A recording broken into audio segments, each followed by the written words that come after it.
బరువు, అధిక బరువు, ఓవర్ వెయిట్ ఈరోజు ప్రపంచాన్ని పీడిస్తున్న సమస్య ఇదేనండి. కొంతమంది 10% ఉంటే, కొంతమంది 20, కొంతమంది 50, కొంతమంది 100% బరువు. BMI కంటే కూడా ఉండాల్సిన దానికన్నా వెళ్ళిపోయి, ఇక బీపీలు, షుగర్లు, వెన్నునొప్పులు, మోకాళ్ళ నొప్పులతో పాటు ఆర్గాన్స్ మొత్తం పాడు చేసుకొని, లేవలేక, లేస్తే కూర్చోలేక, కూర్చుంటే లేవలేక ఎన్ని బాధలు పడుతున్నారు కదా! సో, మరి మాలాంటి వాళ్ళం డాక్టర్లు గానీ, ఎన్ని చెప్పినా గానీ ఎక్కదు గానీ, ఒక మంచి సెలబ్రిటీ చెప్పింది మీకు బాగా పనిచేస్తుందండి. అద్నాన్ సమీ పద్మశ్రీ అవార్డీ, అబద్ధాలేమీ చెప్పడు. ఆయన ఫాలో అయిన చిన్న ట్రిక్ మీకు బాగా ఉపయోగపడుతుందనే ఉద్దేశంతో ఈ వీడియో ప్రత్యేకంగా చేస్తున్నాను. గతంలో నేను చాలా వీడియోలు చేశాను దీని మీద, వెయిట్ లాస్ జర్నీస్ అని చెప్పి. ఫేమస్ పీపుల్ ఎలా వెయిట్ లాస్ అయ్యారు, ఇన్ఫ్లుయెన్సర్స్ ఎలా వెయిట్ లాస్ అయ్యారు, ఎవరు ఏమేమి ట్రిప్స్ పాటించారు, ఎవరికి ఏవి ఉపయోగపడినాయి, మనకి ఎంతవరకు ఉపయోగపడితే చేశాను. కానీ అన్నీ 1-2 నిమిషాలు కదండి, డీటెయిల్డ్గా చెప్పలేం. సో ఇక మీదట లైఫ్ స్టైల్ రిలేటెడ్ డీటెయిల్డ్గా చెప్పుకుంటున్నాం. మరి బరువును వదిలేస్తామా? ఈ బరువే కదా మన పరువు తీసేస్తోంది. సో ఈ బరువు గురించి పూర్తిగా మాట్లాడుకుందాం. ఏ మంచి కాన్సెప్ట్ ఉన్నా, ఏ మంచి విషయం మనకు ఉపయోగపడుతుంది అనుకున్నా చెప్పుకుందామండి. 230 కిలోలు ఉండే అద్నాన్ సమీ 110 కిలోలు అయిపోయాడండి. 110 కిలోలు అనగానే మనం అబ్బాయి సర్జరీ చేయించేసుకొని ఉంటాడు, బాగా సొమ్మన్నాడు కదా, మంచి డాక్టర్లు తెలుసుంటారు కదా అనుకుంటాం. సర్జరీకి వెళ్ళను కూడా అని చెప్పాడు. ఎందుకు? అది లిపోసక్షన్ బేరియాట్రిక్ అంటాం కదండి. చాలా ప్రమాదం ఉంది, చాలా సైడ్ ఎఫెక్ట్స్ ఉన్నాయి. జీవోత్సవంలాగా అయిపోయిన మనుషుల్ని నేను కూడా చూశానండి. ఎందుకు పనిచేయరు వాళ్ళు, ఆర్గాన్ ఫెయిల్యూర్ ఉంటుంది, అసలు మజిల్స్ కానీ వగేరా కానీ చాలా ఇబ్బందులు ఉన్నాయి అక్కడ. సో ఆయన షార్ట్ కట్స్ ఏమీ లేవు, నేను దానికి వెళ్ళను అన్నాడండి. రీసెంట్గా అయితే మా ఆఫీస్లోనే ఒక ఆవిడ యాక్చువల్గా 20-30 కిలోలు ఎక్కువ వెయిట్ ఉంటుంది ఉండాల్సిన దానికంటే, దానికి కూడా లైపోసెక్షన్ బేరియాట్రిక్ సర్జరీ. అంటే వాళ్ళు ఏ రేంజ్లో ప్రమోట్ చేస్తున్నారు, వాళ్ళు ఎంత ఈజీ అని చూపిస్తున్నారు అనేది అర్థమైపోతుంది కదా, దానికి కూడా వెళ్ళిపోతున్నారు. అద్నాన్ సమీ అలాగేం చేయలేదు. ఇంకా వేరే షార్ట్ కట్స్ ఏమీ లేవు, తిండి ఎక్సర్సైజ్ రెండే అని చెప్పేశాడండి. అలాగని వర్కౌట్ కోసం విపరీతంగా గంటలు తరబడి, మైళ్ళు తరబడి పరిగెట్టాడంటే లేదు. రోజుల తరబడి జిమ్లో కూర్చున్నాడంటే అది కూడా ఏమీ లేదండి. తిండి 80%, వర్కౌట్ 20% అనేది మనం ఎప్పుడు చెప్పుకునేదే లైఫ్ స్టైల్లో. సో ఇదే ఫాలో అయ్యాడు అతను కూడా. సరే విషయానికి వచ్చేస్తాను. అద్నాన్ సమీ ఒకరోజు షాప్కి వెళ్ళాడండి. షాప్కి వెళ్ళినప్పుడు వాస్తవంగా ఆయన చెప్పిందే అందుకు చెప్తున్నాను.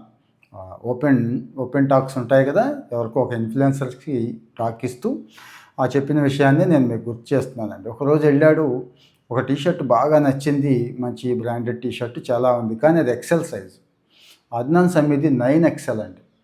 అంటే మామూలుగా మనం M నుంచి Lకి, L నుంచి XL నుంచి XXLకి వెళితేనే బెంబేలు ఎత్తిపోతాం కదా, 9XLకి వెళ్ళిపోయాడు మనోడు. అంటే మనోడు పెద్ద షార్వానీలు లూజ్గా కుట్టించుకొని వేసుకుంటూ ఉంటాడు, చూశారు కదా, సైజులు దొరకవు మరి ఎక్కడ. కానీ ఈ టీషర్ట్ బాగా నచ్చింది, బాగా అనుకున్నాడు ఈ టీషర్ట్ వేసుకోవాలి. అంటే పట్టదు కదా, పట్టించాలి అంటే పట్టేలాగా తగ్గాలి. మొదలెట్టాడండి, అంతే మొదలెట్టాడు. డైలీ వేసుకుంటున్నాడు. అంటే పట్టదు కదా డైలీ వేసుకున్నా కానీ, అంటే స్టార్ట్ చేశాడు. వర్కౌట్ జర్నీ స్టార్ట్ చేశాడు. దానికంటే ముఖ్యంగా డైట్ జర్నీ స్టార్ట్ చేశాడండి. దానివల్ల ఒకరోజు 6 నెలలు 7 నెలల తర్వాత పట్టేసింది అది, అంతే. అంటే ఫిట్ అయిపోయింది. ఇప్పుడు చూడండి ఎట్లా ఉన్నాడో అద్నాన్ సమీ అని కొట్టండి మీరు గూగుల్లో, చూడండి అద్నాన్ సమీ బిఫోర్ ఆఫ్టర్ అని. ఎంత స్మార్ట్ అంటే అంత స్మార్ట్గా ఉన్నాడు. 20-30 సంవత్సరాలు వయసు కూడా తగ్గినట్టు అయిపోయింది. ఇది ఆయన ఇంకా ఫాలో అయిన రహస్యం ఏంటి అంటే, టీషర్ట్ని అలా ఉపయోగించుకున్నాడని చెప్పడం. ఇంకా ఆయన ఏం చేశాడు అంటే ఒకటే చెప్తాం. ముందు ఏం తినాలి ఏంటి అని అడుగుతారు. ఏం తినాలో మనకు తెలుసు, మీకు అందరికీ తెలుసు. చక్కటి పళ్ళు తినండి, కూరగాయలు తినండి, నట్స్ తినండి, చికెన్ ఫిష్ లాంటి లీన్ ప్రోటీన్ తీసుకోండి అంటాం. మనకేముంది ఏం తినాలని చెప్పుకోవడానికి. ఏం తినకూడదు ఆయన చేసిన పొరపాట్లు చెప్తున్నానండి. విపరీతమైన స్నాక్స్ అండి తినే విషయాల్లో. అంటే అది కూడా మైదా పిండి రిలేటెడ్. అంటే బిస్కెట్స్ దగ్గర నుంచి పిజ్జాలు, బర్గర్లు, ఇంకా కేకులు, అన్ని చోట్ల మైదానే కదా. టోస్టర్లు అంటించుకోవడానికి పనికొచ్చే మైదాని ఈరోజు కూడా భారతదేశంలో బజ్జీలు, బోండాల దగ్గర నుంచి చాలా చోట్ల సమోసాల దగ్గర నుంచి దరిద్రంగా తినేస్తున్నారు. ఆ మైదా వల్ల ఒక్క % ఉపయోగం లేదు, చాలా ప్రమాదాలు ఉన్నాయన్నా కానీ టేస్టే కావాలిగా మన వాళ్ళకి. ఆ మైదాని మళ్ళీ పులియబెట్టి పునుగులేసి ఏదేదో చేస్తూ ఉంటారు. పూర్తిగా మానేశాడండి. ఆ మైదాని పూర్తిగా మానేయటం వల్ల మంచి కార్బోహైడ్రేట్ తీసుకునే అవకాశం వచ్చింది, అలా తీసుకున్నాడు. ఇంకా తర్వాత షుగర్స్, తీయని వేడికి చేసుకుందాం అంటారు కదా మన వాళ్ళందరూ కూడా. షుగర్స్ కిలోలు కిలోలు తినేస్తున్నారు. వారానికి యావరేజ్‌గా ఇండియన్ 1 కిలో తినేస్తున్నట్టున్నాడండి.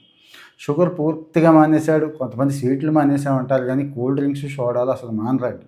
ఇంక బాదం పాలని అదని అస్సలు అది బెల్లమా, పంచదార అనేది పక్కన పెడితే పూర్తిగా స్వీట్ తీసుకోవడం మానేసి, ఒకవేళ తీసుకోవాలనుకుంటే కాస్త కిస్మిస్సో, ఖర్జూరమో, చిలకడదుంపో నేచురల్ ఉన్నాయి కదా! ఫ్రూట్‌లో స్వీట్ అంతవరకు పూర్తిగా మానేశాడు. ఇంకా ఎక్స్‌ట్రీమ్ లెవెల్‌కి ఏం వెళ్ళాడంటే రైసు అంటే జనరల్‌గా రైస్ తక్కువే తింటారు అయినా గానీ బ్రెడ్డు అది కూడా మానేశాడండి పూర్తిగా. పూర్తిగా రైసు, బ్రెడ్ అసలు తినలేదు. దీంతో పాటు లీన్ ప్రోటీన్ అంటున్నాం కదండీ! చికెను, చేప ఇలాంటివి తీసుకోవచ్చు గానీ, హై ప్రోటీన్ ఉంటుంది చూడండి. మాంసం, పెద్ద మాంసం ఉంటుంది కదండీ! అవి కూడా అసలు తీసుకోవడమే మానేశాడు. ఇక ఆయిల్ అండి. ఆయిల్ మ్యాక్సిమం తగ్గిచ్చేసాడు అసల. ఫ్రై అనేది లేదు. ఆయిల్ అవసరమే ఉండదండి. మనం రెగ్యులర్‌గా తీసుకునే ఫుడ్‌లోనే ఆయిల్స్ ఉంటాయి. అవి సరిపోతాయి అంటాడు ఆయన కూడా. అదే చేశాడు. అస్సలు ఆయిల్ అనేది తీసుకోలేదు. మందు అలవాటు ఉండేది ఇంతకుముందు. మందు తాగేవాడు. అది కూడా పూర్తిగా మానేశాడు. ఇది చేస్తూ చక్కగా వర్కౌట్ చేసుకున్నాడు అంతే. మరి ఎన్ని కిలోలు? ఎక్కడ 230 కిలోలు, ఎక్కడ 110 కిలోలు, 120 కిలోలు తగ్గి 9 ఎక్స్ఎల్ నుంచి ఎక్స్ఎల్‌కొచ్చేసి ఆ టీ షర్టు గర్వంగా వేసుకున్నాడండి ఈరోజు. సో, మనందరికీ ఇక్కడ ఉపయోగపడేది ఏంటి అంటే, ఆయన టీ షర్ట్‌ని వాడుకున్నాడు. మనం దేన్ని వాడుకోవాలి అనేది. ఎలా మనం మనసుకి ఏది చెప్పుకోవాలి అనేది. సో, ఆయన చెప్తుంది ఏంటంటే షార్ట్ కట్స్ వద్దు, షార్ట్ కట్స్ లేవు. ఇప్పటికి కూడా డోర్ కొడుతూ ఉంటారు కొంతమంది. సార్ ఇంక నేను ఇంతకుముందు ఇలా ఉండేదాన్ని అని నాకు కూడా వచ్చారండి. అందుకు అంటున్నాను. ఇంతకుముందు అంతలా ఉండేదంట ఆవిడ, ఇప్పుడు సన్నగా అయిపోయిందంట. ఆ ఫోటో, ఈ ఫోటో చూపించి ఇదిగో దీనివల్ల హెర్బా లైఫో ఏవేవో ఉన్నాయండి. అసలు ఏదైనా కానీ బరువు తగ్గడానికి షార్ట్ కట్స్, ఒక మెటీరియల్, మెడిసిన్ అనేది లేదు. అది గుర్తుంచుకోండి దయచేసి. మనం న్యాచురల్‌గా ఉంటాయి కదండీ! డైలీని మనం చెప్పుకుంటున్నాం ఒక డ్రింక్ గురించి. ఒకరోజు పచ్చి పసుపు వాటర్, ఒకరోజు జీలకర్ర, ఒకరోజు వాము, ఒకరోజు లెమన్ వామ్ వాటర్ అవి తీసుకోవచ్చు. తప్పేముంది? అవి తీసుకుంటాం, చక్కగా వర్కౌట్‌కి వెళ్ళిపోతాం. ఇక తిండి విషయంలో ఈ కంట్రోల్స్ అన్నీ పెట్టుకొని ఎంత అవసరమో అంతే తింటూ ఉంటే అద్నాన్ సమీ ఒకడే తగ్గుతాడా? మనం తగ్గమా? మనం కూడా తగ్గుతాం. కానీ సమస్య చూడండి, లక్కీగా కామెంట్స్ కూడా వస్తున్నాయండి. కొద్దిగా చూడండి మీరు. ఒక ఆయన, నేను లారీ డ్రైవర్‌ని సార్. గత సంవత్సరం నుంచి మిమ్మల్ని ఫాలో అవుతున్నాను. 30 కిలోలు తగ్గాను నేను. షార్ట్ కట్స్ ఏమి పెట్టుకోలేదు. మీరు ఏదైతే చెప్తున్నారో అదే తింటున్నాను అంతే. అంటే వర్కౌట్‌లో కూడా మనం చేస్తున్న పొరపాట్లు అవి చెప్పుకుంటున్నానండి మనం. వాకింగ్ చేసేసినంత మాత్రాన సరిపోదు. రోజంతా కూర్చుంటే ఉపయోగం లేదు. సెడెంటరీ లైఫ్ స్టైల్ కదా! మళ్ళీ మెటబాలిజం డౌన్ అయిపోతుంది. మెటబాలిజాన్ని కాపాడుకోండి. మెటబాలిజాన్ని ఇంప్రూవ్ చేసే ఫుడ్స్ అంటే మెటబాలిజం అంటే వేరే ఏం కాదండి. తిన్నది అరిగిపోవడం, తిన్నది వంట పట్టేయడం, కొవ్వు కింద పేరుకోకుండా ఉండటం అంతే. ఇంకా యాంటీ ఇన్‌ఫ్లమేటరీ ఫుడ్స్ ఇలాంటివి తీసుకుంటే ఆటోమేటిక్‌గా అవి మెటబాలిజాన్ని ఇంప్రూవ్ చేస్తే. లక్కీగా భారతీయ ఆయుర్వేదంలో మన స్పైసెస్‌లోనే అద్భుతమైన యాంటీ ఇన్‌ఫ్లమేటరీ ఉంది. సో, మరి దీన్ని మనం మిస్ అవుతున్నాము. ఈ అవగాహన లేక లైఫ్ స్టైల్ పాడు చేసేసుకొని ఎంతంటే అంత బాధపడుతున్నాం కాబట్టి, నేను ప్రత్యేకంగా లైఫ్ స్టైల్ మీదే యుద్ధం చేస్తున్న కారణం ఏంటంటే ఇదేనండి. మొన్న ఆ మధ్య చెప్పాను, మళ్ళీ గుర్తు చేస్తున్నాను. ఒక డిస్కషన్‌లో ఒక పెద్దాయన వచ్చి హాస్పిటల్స్ పెంచాలండి, ఇంకా పెంచాలి. మంచి మంచి వైద్య సదుపాయాలు, మంచి మంచి డాక్టర్‌లను పెట్టాలి. స్కీములు కూడా ఇవ్వాలి. అంటే ఇన్సూరెన్స్ దగ్గర నుంచి గవర్నమెంట్ ఇచ్చే ఇన్సూరెన్స్ స్కీములు ఇవన్నీ పెంచాలి అంట. ఇంకో పెద్దాయన పక్కనున్న ఆయన అన్నాడు, ఎక్కువ లైఫ్ స్టైల్ జబ్బులే కదా ఇప్పుడు వస్తున్నాయి. హాస్పిటల్స్‌కెళ్ళి కోయించుకొని, తీయించుకోవడం కంటే ఈ లైఫ్ స్టైల్ కంట్రోల్ చేసుకుంటే బాగుంటుందేమో. అంటే వర్కౌట్ విషయంలో ఏం చేయాలి? ఎలా చేయాలి? తిండి విషయంలో ఏం చేయాలి? ఎలా చేయాలి? రెస్ట్ విషయంలో ఏం చేయాలి? ఎలా చేయాలి? రెస్ట్ అంటే ఐ మీన్ నిద్రండి. ఎన్ని గంటలు? క్వాలిటీ స్లీప్ ఎలా ఉండాలి? ఇవే కదా!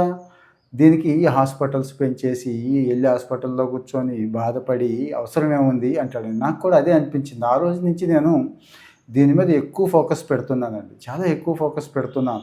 లైఫ్ స్టైల్‌లో ఏ చిన్న మార్పు అంటే ఒక చిన్న మార్పే మనం అనుకుంటాం. కానీ చాలా పెద్ద చేంజ్ తీసుకొస్తది. జీవితానికి సరిపడా చేంజ్ తీసుకొస్తదండి. ఎందుకంటే చిన్న ఎగ్జాంపుల్ చెప్తా. ఉదయాన్నే వామ్ వాటర్ అనేది ఒకప్పుడు నాకు అలవాట్లేదు. ఇప్పుడు వేడి నీళ్ళు, గోరువెచ్చటి నీళ్ళు చక్కగా రోజుకు ఒక ఐటెమ్‌తో తీసుకుంటుంటే కడుపు ఎంత అంటే అంత హాయిగా ఉంటుంది. కడుపు ఎప్పుడైతే హాయిగా ఉంటుందో బుర్ర హాయిగా ఉంటుంది. కడుపు, బుర్ర హాయిగా ఉన్నప్పుడు ప్రొడక్టివిటీ పెరగమంటే పెరగదా? ఫోకస్ ఉండమంటే ఉండదా? హాయిగా పని చేసుకోవాలంటే చేసుకోలేమా? జీవితంలో ఎదుగుదల ఉంటుందా? ఉండదా? మీరే చెప్పండి. సో, అలాగే ఇక తిండి విషయంలో కొన్ని మానలేకపోతున్నాము, వదలలేకపోతున్నాము. మీరంటే తేలిగ్గా వదిలేశారు. ఎవరెవరికో కొంతమందికే సాధ్యమయ్యేది కానీ మాకు సాధ్యం కాదండి అంటారు కదా! ఇక్కడ కామెంట్‌లో చెప్పండి దయచేసి. తిండి విషయంలో మీరు ఏమి ఇబ్బంది పడుతున్నారు? ఎక్కడెక్కడ ఇబ్బంది పడుతున్నారు? అంటే నా జీవితంలో నేను పాటించిన టిప్సు, నాకు ఉపయోగపడినవి అంటే ఏవైతే ఉన్నాయో చిన్న చిన్నవి ఉంటాయి కదా ట్రిక్స్ అవన్నీ కూడా నేను మీకు షేర్ చేస్తాను. నేను కూడా ఒకప్పుడు గట్టి తిండిపోతున్నానండి. ఇక్కడి దాకా కాదు, ఇక్కడ దాకా తినేవాడిని. అలాగని లావు అవ్వలేదు, తగ్గ పని ఉండేది. మరి ఇప్పుడు వయసు పెరిగే కొద్దీ మెటబాలిజం తగ్గుద్ది, పని కూడా తగ్గుతుంది కదండీ! మరి వాటన్నిటిని వదలగలిగాం కదండీ! స్వీట్స్ దగ్గర నుంచి, జంక్ ఫుడ్స్ దగ్గర నుంచి, కూల్ డ్రింక్స్ దగ్గర నుంచి చాలా వదిలేసాం. అసలు అది మనం తినే వాటిల్లో సగానికి సగం పైన దరిద్రాలే. ఈవెన్ రైస్ కూడా.